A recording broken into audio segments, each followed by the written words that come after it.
Un appartement neuf et sur plan, évidemment. Oui. Pardon? Un contrat de réservation.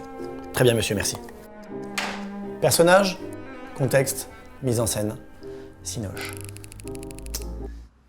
J'ai été dans le cas là. Générique.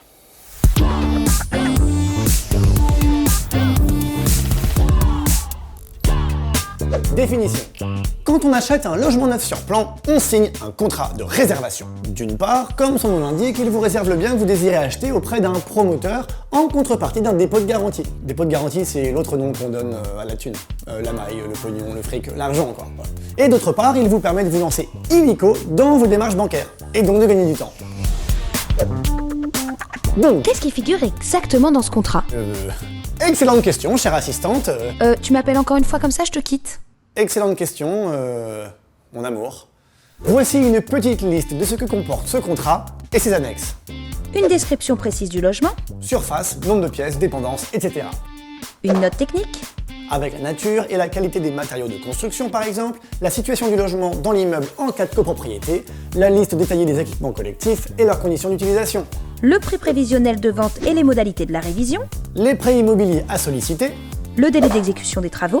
Et enfin, la date de la signature du contrat VEFA chez le notaire. Ah, tu veux probablement parler de la vente en l'état de futur achèvement. Mais exactement, cher assistant. Le dépôt de garantie. Le montant de votre dépôt varie en fonction du délai d'attente avant la vente officielle. Si la vente a lieu dans 3 mois, votre dépôt sera de maximum 5% du prix d'achat. Alors que si la vente a lieu dans plus d'1 an, il ne sera pas supérieur à 2%. Plus vous êtes prévoyant, plus vous serez récompensé. Peut-on se rétracter? Eh bien la réponse, eh oui, vous avez le droit. Le lendemain de la notification de votre contrat de réservation par courrier recommandé, vous avez 10 jours pour vous rétracter sans avoir à vous justifier. Du tout. Aucune pénalité n'est retenue et on vous rend intégralement votre dépôt de garantie. Maintenant, effets spéciaux, paperboard. Le dépôt est également rendu si vous n'arrivez pas à obtenir votre prêt, si le prix de vente du bien dépasse de 5% le prix prévisionnel, si le logement a subi de trop nombreuses modifications par rapport au plan d'origine, si l'un des équipements promis ne doit pas être réalisé, et il y a plein d'autres causes que vous trouverez dans l'article en description. Le chapeau là, c'est normal? Ouais. Pourquoi? Ça te dérange?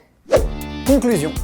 Ce contrat constitue en 2 mots une petite assurance. Il réserve le bien que vous voulez acheter, vous libère du temps pour vos démarches administratives et financières, et vous offre de nombreuses garanties aux libertés.